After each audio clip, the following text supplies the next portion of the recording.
Continuamos con Cerrando la Noche y como de costumbre ya para esta parte del programa, damos pasos a nuestros invitados. Y hoy nos sentimos muy bien porque cada vez que este invitado nos acompaña, las conversaciones son muy interesantes por los aportes que hace, por su compromiso con la institucionalidad, pero con la fortaleza institucional, pero también apostando al cambio para que esa fortaleza sea mucho más efectiva. Y hoy, Harold Modesto, que es asiduo asistente a este programa, viene con un tema importante, aunque no solo vamos a hablar de ese tema, que tiene que ver con las elecciones próximas del Consejo del Poder Judicial, sino también de otros temas vinculados al quehacer jurídico institucional de la República Dominicana. Buenas noches, doctor. Saludos, Buenas noches, don Harold. mis queridos amigos. Ustedes saben que el Observatorio Judicial Dominicano de la Fundación Global Democracia y Desarrollo siente ese espacio como una extensión de la iniciativa, ¿eh? Así que muchas gracias de nuevo por la oportunidad de venir aquí a compartir algunas ideas. Así es. Gracias a ustedes. Harold, elecciones del Consejo del Poder Judicial, en un momento en que la situación al interior del Consejo parece que no es también la mejor, dada algunas denuncias que un consejero ha estado planteando. Y me gustaría saber en esta circunstancia qué implicaciones tiene a favor de la judicatura las elecciones que se van a desarrollar el próximo mes. Bueno, lo primero que hay que resaltar es para un poco que los televidentes entiendan a qué órganos nos estamos refiriendo. Bueno. Es que el Consejo del Poder Judicial es el órgano de administración y disciplina del Poder Judicial. Lo que antes hacía la Suprema Corte de Justicia, básicamente el Pleno, hoy lo hace el Consejo del Poder Judicial desde la Constitución del año 2010. Nosotros, desde Funglode, primero como unidad del Poder Judicial y luego como Observatorio Judicial Dominicano, hemos estado observando las elecciones del Consejo del Poder Judicial en cada oportunidad. Y en cada oportunidad hemos discutido las cuestiones esenciales de esta oportunidad que se le presenta al Poder Judicial para la elección de los consejeros, que son representantes de los jueces de paz, de los jueces de primera instancia, de los jueces de Corte de Apelación, un representante de los jueces de la Suprema Corte de Justicia y el presidente. Más el presidente. Ahí está la composición básica del Consejo del Poder Judicial y desde la Constitución del año 2010... Jueces de paz, jueces de primera instancia, Corte Suprema, más el presidente. Entonces ahí hemos estado reflexionando acerca de qué hacer, primero, para lograr que la experiencia del Consejo del Poder Judicial siente las bases de una verdadera democracia a lo interno del Poder Judicial, desde la perspectiva de la toma de decisiones y del manejo de las cuestiones de dirección política de ese poder del Estado. Y es ahí donde nosotros, desde el primer momento, antes de la reforma constitucional, dialogábamos acerca de que posiblemente el modelo del Consejo del Poder Judicial no sea el modelo más democrático que pudimos haber elegido. Y creo que el conflicto que bien menciona Junior, que se ha dado recientemente entre un consejero y el presidente de la Suprema Corte de Justicia, nos da la razón. Porque anteriormente tuvimos otras situaciones. Incluso uno de los acontecimientos más lamentables del Consejo del Poder Judicial es que un miembro del primer consejo, de la primera composición, terminó sometido a la justicia por actos que se atribuyen a su condición de consejero. Es decir, los actos que se le atribuyeron, que podían ser actos de corrupción, era partiendo del poder que ejercía como consejero. Y es nefasto para nosotros, en términos institucionales, que en esa primera oportunidad un consejero terminara sometido a la justicia, y no solo sometido, también llegar a guardar prisión. Pero evidentemente todo es perfectible, todo puede mejorar. ¿Qué oportunidad tienen los jueces ahora? Bueno, entender que en la democracia lo más importante es el disenso. La democracia no es un culto al consenso. Tanto que, fíjense que aún con elecciones donde apenas participa el 50% de los electores, se valida el consenso porque los disidentes deciden aceptar la decisión. Entonces, si el Consejo del Poder Judicial se va a convertir única y exclusivamente, su único rol es que todo el mundo esté de acuerdo con las posiciones de su presidente, no hay tal democracia. Un sello pomígrafo, como decimos Sería siempre. así, no hay tal democracia. Lo importante sería que ahora, sobre todo porque hay muchas personas jóvenes, y hay un dato interesantísimo, la participación de las mujeres. Las mujeres son la mayoría de las candidatas, de los candidatos. Hay candidatos, y es bueno destacarlo, para cada uno de los niveles, tanto los titulares como sus suplentes. De los titulares son 18 candidatos, según pude ver en la lista, y de esos candidatos 10 son mujeres. Y de los candidatos a suplentes son 9, y de esos son 5 mujeres. Es inevitable, digo yo, que el Consejo del Poder Judicial tenga una mujer por lo menos en los grados de primera instancia, jueces de paz y jueces de corte.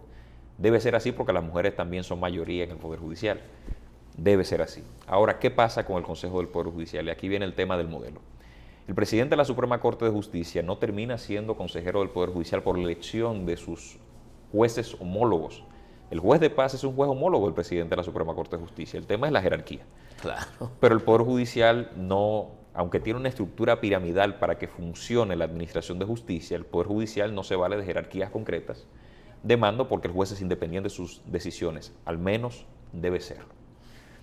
Entonces el presidente de la Suprema, que es designado por 7 años, ve más de un consejo del Poder Judicial. Este presidente, el honorable magistrado Luis Henry Molina, ha presidido este consejo con esta conformación que encontró ahí cuando fue designado, pero verá la próxima y la verá prácticamente completa. ¿Qué pasa con esto? Los jueces no expresan su voluntad acerca de cuál es la dirección política hecha por el Estado en un Estado que es altamente presidencialista. Pero además, la miembro del Poder Judicial que representa a los jueces de la Suprema, fíjense que cuando vemos la lista de miembros, no vemos ningún aspirante de la Suprema, porque el Pleno elige quién representa a la Suprema, es decir, 2, donde participa también el presidente con un voto para la elección de ese miembro. Si uno comienza a analizar la configuración del Consejo del Poder Judicial para que haya una verdadera democracia, entonces ya vamos en desventaja por el diseño institucional. Además de que a mí me parece, y siempre me ha parecido errado, por el nivel de participación, que cada juez vote por su par, porque las propuestas y la representación del Consejo hacia el Poder Judicial no se limita al juez de paz para los jueces de paz, al de primera instancia para los de primera instancia, sino que cada propuesta, cada iniciativa toca todo el sistema de justicia. Entonces es importante saber cómo piensa y decidir por quién va a representar a todos los jueces. Mi postura, ya hace más de 10 años, era que el Consejo del Poder Judicial, siendo el voto un derecho, debe ser elegido y que cada juez valga un voto. Inclusive pudiéramos hablar hasta de que otros servidores judiciales puedan participar en las elecciones del Consejo del Poder Judicial. Porque no solo impacta a los jueces, sino todo el personal del sistema judicial. Todo el personal del sistema de justicia. El órgano de administración y disciplina, cuando tiene que someter disciplinariamente a un juez, también puede hacerlo con un secretario, un alguacil, un abogado ayudante. Entonces, hay que pensar las cosas de este modo para que podamos tener una verdadera democracia. El diseño está muy limitado, quizás por el momento, pero hay propuestas desde el Centro de Estudios de Justicia de las Américas, mucho antes de que nosotros tuviéramos esta discusión y pensáramos en un Consejo del Poder Judicial, que plantean que el presidente de la Suprema y la Suprema tiene que concentrarse en el rol nomofiláctico de la Suprema Corte de Justicia, ordenación jurisprudencial y unificación del derecho. Ese es el rol de la Suprema. Y que la dirección política desde el Consejo del Poder Judicial la tenga alguien que sea electo, porque no puede ser que el liderazgo venga endosado en la posición. No es así. Y mucho menos con una comunidad jurídica con 70.000 abogados. En esa fórmula entonces queda excluido el presidente de la Suprema como parte del Consejo y entra un juez de la Suprema electo por sus pares. Yo no digo que se excluya, pero sí me gustaría que sus posiciones se sometan a escrutinio de los jueces. Porque para algo debe habernos servido el boom del asociacionismo judicial, de no tener ninguna asociación. Quedaría siempre con 2 representantes de la Suprema. Exacto.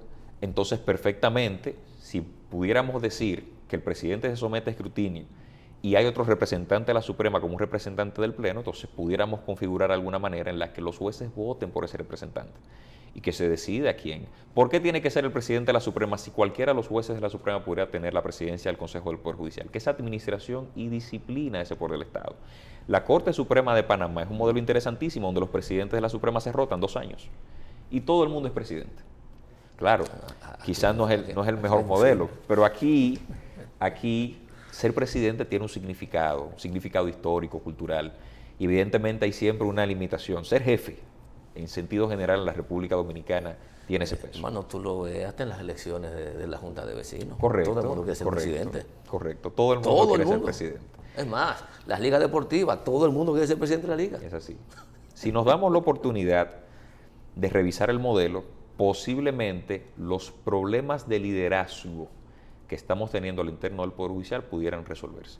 Hay jueces con suficiente conocimiento del sistema para participar en un modelo distinto y aspirar a ser quienes dirigen, porque es un tema funcional, de roles, de responsabilidades, no de posición. Y estos jueces pudieran ser, si pensamos en el modelo. Habrá que ver la dirección que pudiéramos darle a eso, pero es posible. Pero es interesante. Perdón, porque esta pregunta pudiera ser un poquito fuera de tono, pero creo que encaja. ¿Pudiera haber algún tipo de posibilidades, Harold, de que los estamentos políticos pudieran incidir en esas elecciones? Sí, la posibilidad siempre está, pero yo creo que es un mensaje interesante que se ha mandado desde el Ejecutivo, que cuando hablamos de algún estamento político que tiene incidencia en absolutamente todo es el Ejecutivo. Una vez vimos que el presidente de la República decide hacerse a un lado con relación a la designación del procurador, mandar un mensaje claro, y hasta ahora su discurso parece coherente con eso, entonces yo dudo que quienes tienen el poder ahora estén demasiado interesados en esto, sobre todo porque sería un poco sumarse a este conflicto de dimes y diretes que está escenificando el Consejo del Poder Judicial en estos momentos. Hay una parte que no me queda clara, pero es interesantísimo, Harold. En esa reforma que tú entiendes, parece interesante, que debe operar en la conformación del Consejo del Poder Judicial, ¿pudiera darse el caso de que el presidente del Consejo del Poder Judicial sea un juez de paz, un juez de corte, un juez de primera instancia y no necesariamente un juez de la Suprema? Ahí es un poco más delicado, por lo siguiente, y es una posición que asumí en su momento cuando vi jueces de paz demasiado jóvenes aspirando a ser consejeros. Yo entiendo que la Escuela Nacional de la Judicatura forma jueces para ser jueces. Y siempre desconfío de las personas que de entrada, más allá del trabajo que es hermoso, el de ser juez, de administrar justicia, de decidir bien y servirle al país de esa forma, quieran adelantar un poco la barrera, adelantar un poco el curso normal del tiempo y se quieran insertar en un espacio de poder solo para tener poder. Yo siempre desconfío de esa intención.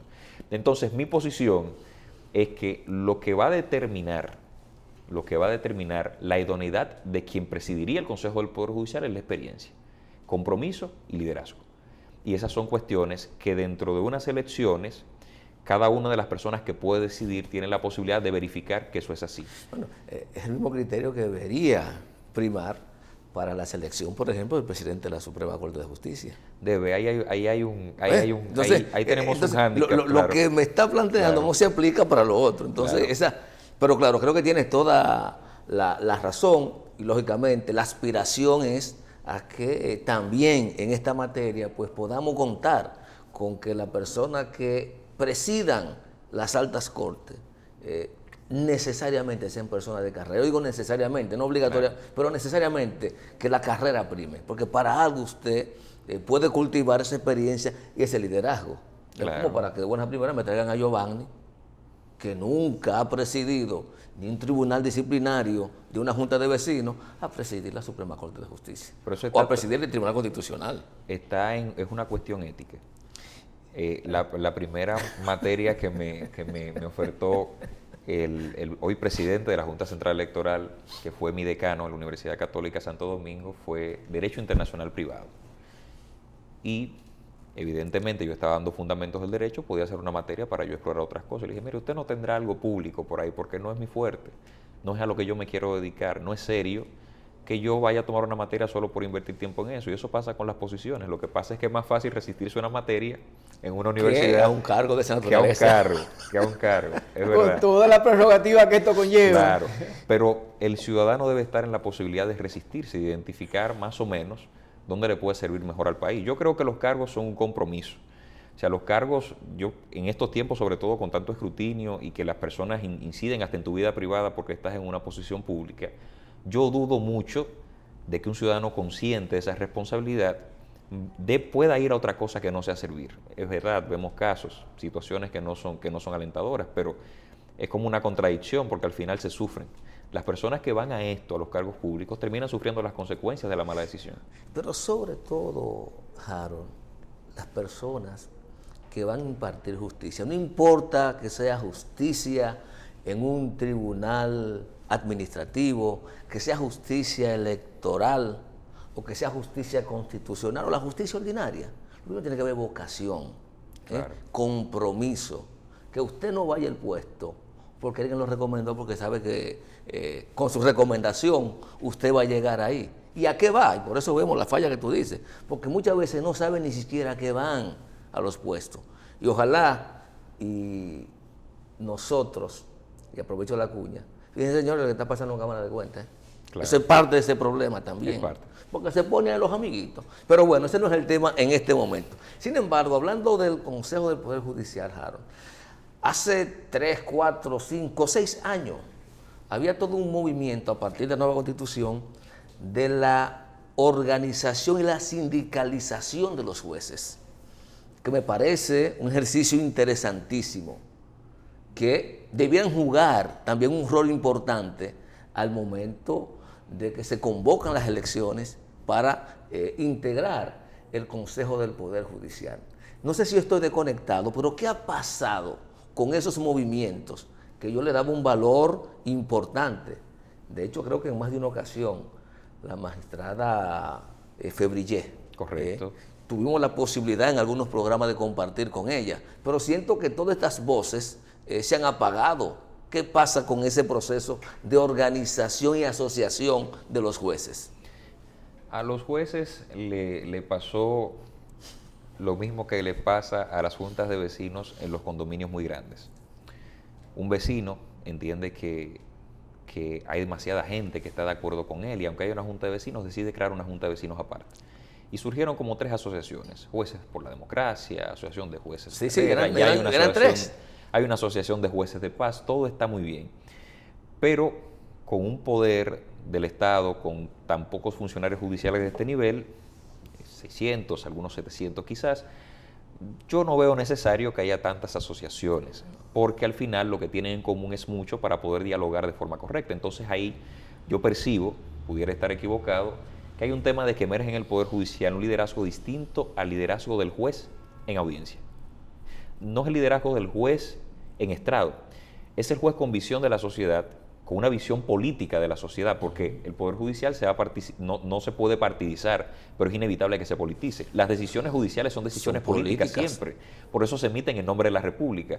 Pero mientras el juez piense que lo único que va a tratar en esa lógica de representación, de integración de los jueces, es de un ataque por aquí a los jueces, de la libertad de expresión de los jueces, de algunos beneficios marginales para los jueces, entonces está perdiendo de vista el alcance del rol político del juez. Y por esa razón no se ha encontrado que el sistema, como dice Binder, se reconvierta con sus propias fuerzas. Y los jueces no han podido emprender eso. Se ha quedado ahí. Fíjense que inclusive en medio de la crisis, las asociaciones hicieron mutis. Esa aspiración es profunda, porque es que a veces es difícil hacer un pantalón nuevo con tela vieja.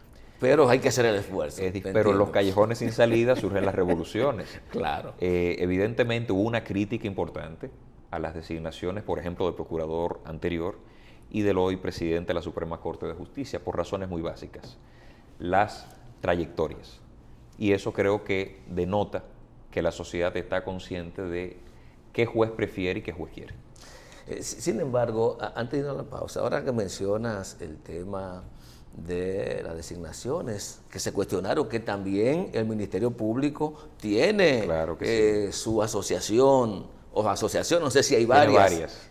varias. Tiene una de jueces de carrera y una de fiscales de carrera y otra de que no lo son. Bueno, esa es otra parte que tiene que ver con la idiosincrasia divisionista, fraccionaria de la sociedad dominicana. Claro, eso lo aprendimos de los partidos políticos y de los políticos, para que tengamos claridad en ese tema.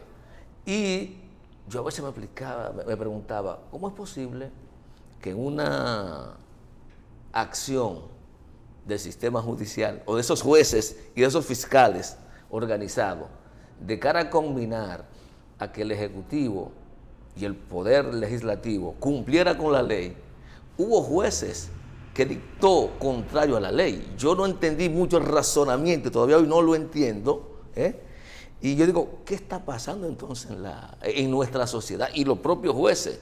Miedo. Es lo único, yo digo, no hay un razonamiento. Claro. Ahí está la ley. No podemos aplicarla, modifiquémosla. Pues eso es lo correcto. Correcto. Por el deber del juez, más allá de cualquier cuestionamiento, es decir, bueno, que hay una norma que establece que este porcentaje le corresponde al Poder Judicial. Y parte de la deficiencia que tiene el Poder Judicial tiene que ver con la carencia de recursos. Es así. Por lo tanto, nuestro fallo debió ser a favor de que se dote el Poder Judicial de los recursos económicos, porque hay otro problema.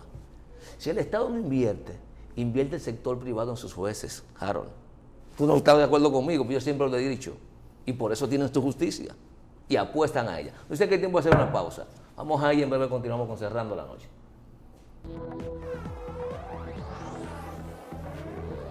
De vuelta con Cerrando la Noche, pienso que hemos abordado en lo esencial todo el tema vinculado al Consejo del Poder Judicial, desde una explicación de sus funciones e integración, hasta pasar por los perfiles que debiera tener la persona que ha de encabezar este organismo tan importante, porque es un organismo, ¿verdad?, del Poder Judicial, al momento de su conformación y de trazar las políticas. Pero también pasamos revista al tema referido a qué ha ocurrido con ese impulso que tuvieron los jueces dominicanos de empoderarse de los principios del Estado social y de derecho democrático en la República Dominicana y de ejercer su derecho a la libre asociación para defender sus intereses. Lamentablemente, eso se ha un poco disipado. Pero hay que apostar a que puedan reencontrarse, Harold, y que, en definitiva, esas diferencias, que cuando tú te sientas, pero ¿cuál es la diferencia entre estas asociaciones? Ninguna. No la hay. Consecuencia, ha contribuido esa falta de unión al deterioro del sistema de justicia. Es correcto. Porque uno de los pilares, de una u otra forma, Harold lo dejaba ver, era que eso debía convertirse en una especie de vigilante compromisario con el mejoramiento de la calidad de la justicia. Pero no ocurrió así. Pero esta es República Dominicana. Sí, nosotros somos un país especial. Así es. Ahora vamos a hablar de actualidad. Y actualidad implica ver este tema que para mí es penoso. Yo lo he dicho varias veces, que yo siento vergüenza ajena con lo que está pasando en República Dominicana y sobre todo con lo que está ocurriendo con Cámara de Cuentas. Que a propósito, vimos que hoy las autoridades del Ministerio Público decidieron allanar las instalaciones de la Cámara de Cuentas, que lamentablemente no están solo siendo investigadas por un tema de un delito de omisión. Porque, caramba, cualquiera se hace un día de la vista gorda. Pero usted está hablando que esa Cámara de Cuentas la están acusando, Harold, de alteración de documentos, es decir, de falsificar documentos. En este caso, alterar auditorías. La están acusando de lavado de activos. La están acusando de fraude en perjuicio del Estado. La están acusando de asociación de malhechores y de otros delitos graves también. Entonces, cuando tú observas ese comportamiento en la entidad que tiene la función constitucional de garantizar que los recursos públicos sean debidamente ejecutados, usted se dice y se pregunta, ¿pero en qué sociedad estamos? ¿Y qué tipo de valores estamos promoviendo, Harold? Es un escenario terrible. ¿Hay precedentes de que algún país haya sometido o investigado en pleno a Cámara de Cuentas o su órgano equivalente? No lo conozco en caso de que lo haya, pero dudo mucho de que existan, en caso de existir muchos casos de esta naturaleza, porque o sea, el nivel de confianza que administra una persona que tiene estas responsabilidades y todo este trabajo es mucho como para salir por esa puerta pequeñita y quizás hasta esposado de ahí de la Cámara de Cuentas, que es lo que puede pasar. Ya la Cámara de Cuentas de la República Dominicana ha tenido otros escándalos. Hubo en su momento juicio político, los que renunciaron antes evitaron que la conclusión del proceso. Pero no llegó a esto. Pero no llegó a esto. Era un tema, sin minimizarlo, era una sencillez de otra de lo índole, que está pasando. Era de otra índole. Los celos que estamos hablando, Claro. un problema de celo al interior de la Cámara. Claro, pero ahora es una cuestión gravísima. Pero el efecto de eso, más allá, Junior, es que piensen en todos los procesos, en cómo esto, por la reputación de la Cámara, afecta a todos los procesos que se tenían que emprender a nivel judicial, porque es verdad, no hicieron... Obstrucción de justicia. Claro, no hicieron algunas cosas, pero en algunos casos hicieron. Esos informes que pueden haber sido utilizados como elementos de prueba en otros casos. Cuando este proceso avance y veamos la magnitud del desorden que pudo haber existido, se pudo haber dado en la Cámara de Cuentas, tendremos una desconfianza capital frente a todo lo que ha hecho la Cámara de Cuentas, porque además parecería selectiva.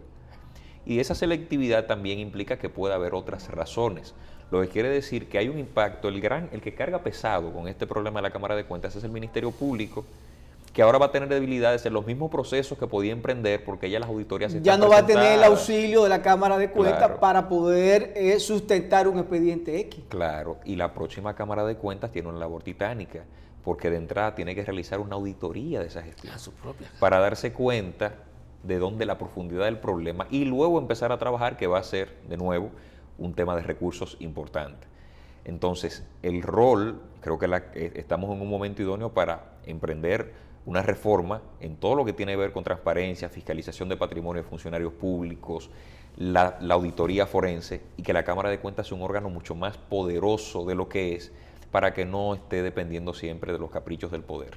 Yo vi en estos días a un abogado exfiscal que aspira a la Cámara de Cuentas, Gustavo de los Santos Col, y a él le hicieron una pregunta, ¿qué incidencia podía tener el presidente de la República o injerencia con relación al presidente de la Cámara de Cuentas? Y me parece que fue el único aspirante a la Cámara de Cuentas que respondió lo que había que responder en ese caso, ninguna.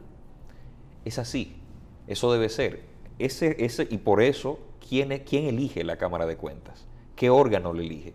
Debe tener ese poder, pero lo que estamos viendo es que el legislativo, que también es un órgano de fiscalización y para eso tiene el poder de elegir la Cámara de Cuentas, lamentablemente era una especie de endosaba ese interés del presidente de la República para designar a quien jugara mejor el rol frente a los intereses del gobierno de turno.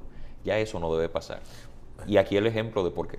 Bueno, en sus elementos de defensa a la prensa, dice el todavía hoy presidente de Cámara de Cuentas que el anterior presidente del Senado sabía lo que estaba pasando. Esa es una declaración además irresponsable. Yo no Claro, Es una declaración irresponsable. yo no Tú entiendo. tienes poder y Claro. potestad, así que No, tú no claro. tienes que No, no, sumarte pero- a una declaración así tan Es alegre. un señor que está enfermo, y usted entonces está, aparte de la responsabilidad, no, y eso fue, pero él lo sabía, llámenlo a él también, eso es lo que está diciendo. No, eso es una declaración irresponsable, porque yo entiendo que alguien que se respeta... Él lo mencionó por su nombre, Reinaldo Paredes sabía de eso, fue lo que Sí, dijo. eso Bueno, yo- pero está bien, yo vi eso. es que es responsable, como quiera, no importa. Claro, además genera todavía más desconfianza Pero y complica el claro. problema. Si usted no está de acuerdo con una posición política, se le está trazando. Renuncia. El momento de salir a la opinión pública es el momento en que se le traza la línea. Renuncia, O renunciar. renuncia. Si usted quiere tener tacto con quien lo designó, Claro. renuncia y se dedica a otra cosa, pero no asumir el rol de ser llevado, narigoneado por el poder político para después decir que lo estaba narigoneando. Eso no es correcto ni es digno desde una posición como la de presidente de la Cámara de Cuentas, a mi modo de ver las cosas. Y para que veamos un ejemplo de que no todos los casos, porque se tiene la percepción de que esto es porque sencillamente el poder político está en todo y cualquiera que haya participado en la política tiene esas conductas, pero no. El mejor ejemplo de estos 10 años es el magistrado Milton Rey Guevara. No se ha generado la primera conjetura de que el Tribunal Constitucional... Ni siquiera un ruido. Nada. ¿No? De que el Tribunal Constitucional sirva a los intereses de cualquier partido político. ¿Por qué? Bueno, porque ahí tenemos un servidor con mucha experiencia, con una condición y una trayectoria reconocida, una condición de jurista, que sabe cuál es el rol histórico que puede jugar ahí. Y eso es importante. Y yo creo que hemos socializado ya, Harold, el hecho de que la objetividad, o lo que algunos llaman independencia, de cualquier órgano del Estado, no te la da el mecanismo de selección, sino que es un aspecto individual de cada quien, de su compromiso con las normas. Y este es el punto de partida. El presidente de la Suprema Corte de Justicia, no hay nada que le impida ser un hombre objetivo, apegado exclusivamente a la ley. Usted tiene una elección por 7 años garantizada. Su único compromiso es cumplir la ley. Pero eso pasa con cada juez. Es más, eso pasa con cada funcionario, aunque sea de libre remoción del presidente. Su compromiso no es con quien lo designó. Su compromiso es con la ley y como resultado con el Estado de Derecho de la República Dominicana. Entonces, yo no creo necesariamente que el tema partidario sea lo que determine, es el compromiso individual de usted, con usted mismo, con su sociedad, pero con su familia. Claro. Eso decía yo cuando el magistrado Segarra tenía entre sus manos un expediente importantísimo, que él tenía que pensar en la historia, en su familia, en él, al momento de decidir. Si decidió bien o mal, la historia también lo va a juzgar. Porque ese es otro tema. Y la decisión está ahí. Y la decisión está ahí. Pero creo que hay un compromiso individual para que esto cambie, que colectivamente se convierta en un poder efectivo, Harold. Yo estoy totalmente de acuerdo contigo. Y yo pienso, y lo he dicho antes en las redes sociales, que ser independiente es no serlo. El estar consciente del yo interno al que yo respondo. Ese es el que me traza la pauta de cómo yo debo comportarme, qué debo hacer y qué no me está permitido, independientemente de las circunstancias. Pero peor todavía, Harold, escúchame, y Junior, yo creo que como ser humano, como ciudadano, tenemos que apostar a lo mejor, porque tal vez no existimos en el plano terrenal en los próximos 15 o 20 años, pero fuimos responsables de ese caos que van a heredar nuestros hijos. Si hoy, y escúchame la comparación, Haití está en la situación en que está, ha sido fruto de la irresponsabilidad de los políticos y los grandes empresarios, y por eso Haití está donde hoy está. Mira, ahí estamos hablando de un tema de un secuestro de una persona que fueron a trabajar a filmar una película y pidiendo sumas exorbitantes, 2 millones, 5 millones de dólares. Pero por Dios, simplemente cerrándose la puerta para que nadie vaya a visitar Haití, ni siquiera de visita. Entonces, nosotros, como dominicanos, tenemos que pensar en la generación que viene. Claro. Y somos responsables de eso. Y cada quien pone en vez de estar pensando en muros en las fronteras, vamos a edificar las instituciones nuestras. Claro. Vamos a evitar, dejar de pensar en muros en la frontera para que no pasen, y vamos a utilizar esos bloques, esos ladrillos, como quiera, para edificar nuestras instituciones. Y ustedes verán que ese muro va a ser innecesario. Para construir institucionalidad. Claro, claro. Eso es así. Harold,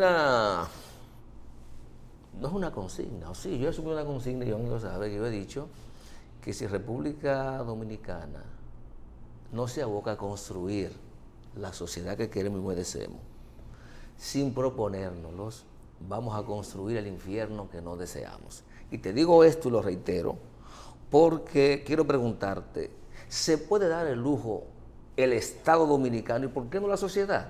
Porque la sociedad tiene otra cosa, vamos a ver qué van a hacer los órganos del Estado, de fracasar en esta cruzada que ha impulsado la sociedad de lucha anticorrupción, de lucha antiimpunidad y a favor de la institucionalidad. ¿Podemos darnos el lujo de fracasar? Hay una diferencia entre lo caro y lo costoso. Sería caro, muy caro, que dejemos pasar la oportunidad, porque hasta el mismo despertar de la gente, que se veía hasta desinteresada porque ya había asumido normalmente el tema de la corrupción. Es un problema de partidos. Ese despertar, esa esencia, es una buena oportunidad para construcción de ciudadanía.